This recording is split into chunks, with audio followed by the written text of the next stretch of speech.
মন্ত্রণালয়ের পরিচালক যারা উপদেষ্টা বিষয়ে নিজেদের সিদ্ধান্ত জানাবেন, আমাদেরকে মূল্যায়ন করবেন।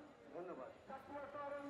মন্ত্রণালয়ের পরিচালক যারা উপদেষ্টা বিষয়ে নিজেদের সিদ্ধান্ত জানাবেন, আমাদেরকে মূল্যায়ন করবেন। ধন্যবাদ। সরকার আমার, দেশ আমার, কলম আমার, আর পুরস্কার দিবে কে সেটার জানার অধিকারও আছে আমার। আজকে আমরা এখানে দাঁড়িয়ে আছি, আমার সন্তানের রক্ত এখনো শুকায়নি, তার উপর দাঁড়িয়ে আজকে ষড়যন্ত্র।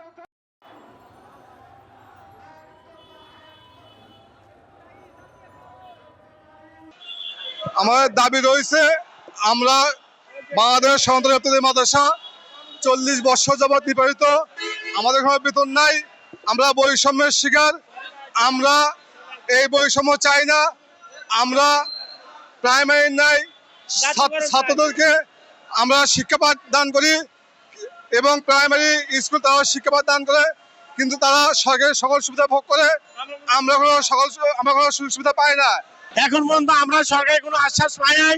আমরা সরকারের আশ্বাসের অপেক্ষায় আছি।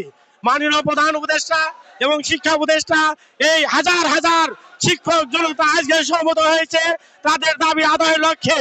তাই আমরা মাননীয় প্রধান উপদেষ্টা এবং শিক্ষা উপদেষ্টার কাছে নিবেদন জানাই, চোখ দিয়ে দেখুন, রাজপথ আজকে শিক্ষকদের সমবেত হয়েছে আজকে তাদের দাবি আদায়ের লক্ষ্যে।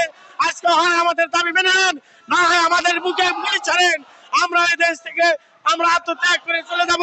তাই আমাদের দাবি আদায় না হওয়া পর্যন্ত আমাদের অবস্থান কর্মসূচি চলতেই থাকবে ইনশাআল্লাহ। মন্ত্রণালয়ের পরিচালক যারা উপদেষ্টা বিষয়ে নিজেদের সিদ্ধান্ত জানাবেন, আমাদেরকে মূল্যায়ন করবেন। ধন্যবাদ।